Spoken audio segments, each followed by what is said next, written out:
Hello and greetings, people of YouTube. This is Essence. Wait a minute, that's somebody else. Hi, everyone. Happy Christmas, happy holidays, Merry Christmas, all those good things to all of you. This is going to be a bit of a weird Christmas video. I'm cleaning up the shop today. I've had a bit of a miserable run with a particular Volkswagen, and it's still broken. It's still sitting over there, but it's going to have to sit over the holidays. So I was in the shop cleaning up, and I watched a John the Other video, or rather listened to it as I usually do when I'm working. And I just wanted to comment on it, and I hate typing, so I thought, well, I'll just make a quick video, and I'll tag team it. I'll make it a Merry Christmas video and kind of a comment response to John the Other's video. So Merry Christmas. John the Other had made a video where he was talking about a young woman who made a video, sort of calling out men to, that they should be feminists, that they should understand things from a woman's point of view. And, she wishes that men could live as a woman for, a certain period of time so they could understand what it's like for them. And John the Other had a kind of a theory, I guess I would call it, that she didn't like the, I'll link the video below, of course. She didn't like the attention of a certain elderly gentleman and men in general. Whenever she goes to the store, apparently she can't go anywhere without having men thrust themselves upon her. That she doesn't like this because it represents a social class, sort of the indication of a social class system, that she feels that they are beneath her, and so that's why she doesn't like the attention. And I guess the insinuation would be there that if Brad Pitt came along, or somebody that she found attractive in that manner, in that sort of social class system, that she would be much more approachable. I'm not sure if he's right about that. I'm not saying I disagree. I'm just saying I'm not sure if he's right, because I have a daughter who's in her 20s, and she's talked to me about being followed and being talked to by guys on the street, and even followed into a liquor store and that sort of thing. So I recognize that there's sometimes some issues that go beyond that.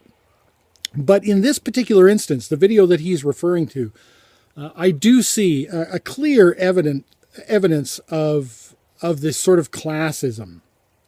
And this woman in the video, she does come off as a princess. And I'm sorry if that sounds sexist, but if you watch the video and you understand what built our countries, what it takes, what infrastructure it takes to make the world go around, I think you might understand a little bit more.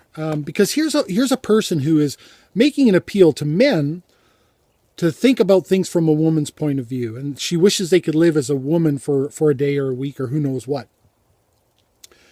And I think any appeal like that, especially in just broad general terms, that doesn't come with a recognition that she too does not understand what it's like to be a man, and that it would be a good idea for us all to be able to walk a mile in one another's shoes, is a clear, self-serving, I would say, entitled attitude. It's an entitled appeal.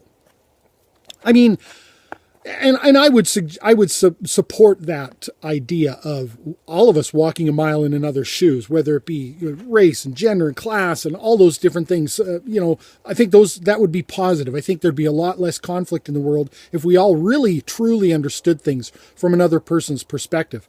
That would, I think, end a lot of conflict. But here she is talking about this guy who apparently said something. She didn't even go into too much detail about what the approach was that he had. She's talking about someone who's essentially a senior citizen. She was said 50 years older than her, and she's in her 20s. She's essentially talking about a senior citizen here. So I'm not sure what threat he posed to her. But she just seemed to have this entitled lack of respect for who he is. It's a creepy old man to her. No respect for who he might be and what his experience in life might be and what his goal might have been, that in even approaching her at all. And sort of this, I think, self-entitled attitude with a complete disregard for the fact that he may have even built some of the infrastructure that she uses every day without a thought without a care in the world for how it became that way. And this is something that I'd never really thought that much about, because I've always been, I've always been a builder of infrastructure in many ways, right? I worked in the logging industry for a while. I've built things. I'm an automotive mechanic. I've always been a productive member of the infrastructure for my whole life, as many men are. And some women are as well. I'm not discounting that. And there are many men who are just as clueless when it comes to the very infrastructure that they use every day. And I never really thought that much about it from that point of view before, what it must be like to be born into a world that's built, right? It's built, it's there.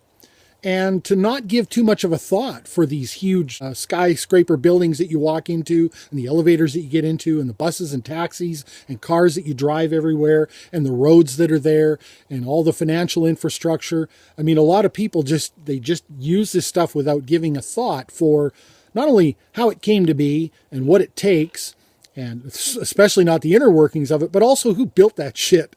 And it just seemed to me like she had a complete disregard for this arguably 70-year-old man she was referring to as a person. He's just a creepy old man to her. And obviously none of us were there. I don't know what he said. She said he was licking his lips. That can mean anything. Some people do that as a nervous habit.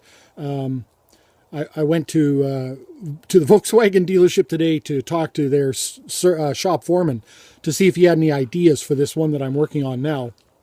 And the whole time I was talking to him, he kept going. He would do that every 30 seconds or so. I don't know who this guy is, other than just having met him.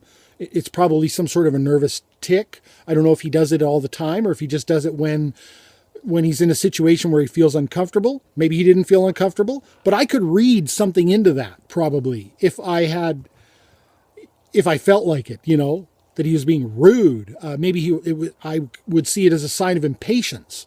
Or maybe I would care enough about another human being to not assume, the worst, the most dire intent, right? So anyway, Merry Christmas.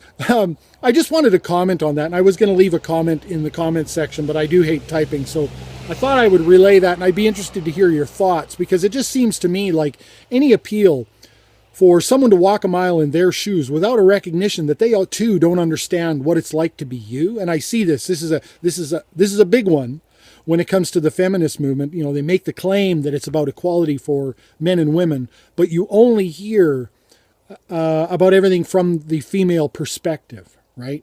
And so if somebody's going to tell me that I should be a feminist, I reject it. And I would tell you, if you're going to tell me what I should be and do, which is interesting coming from such a group, then I think you should be a humanist or an egalitarian or an equalist or whatever.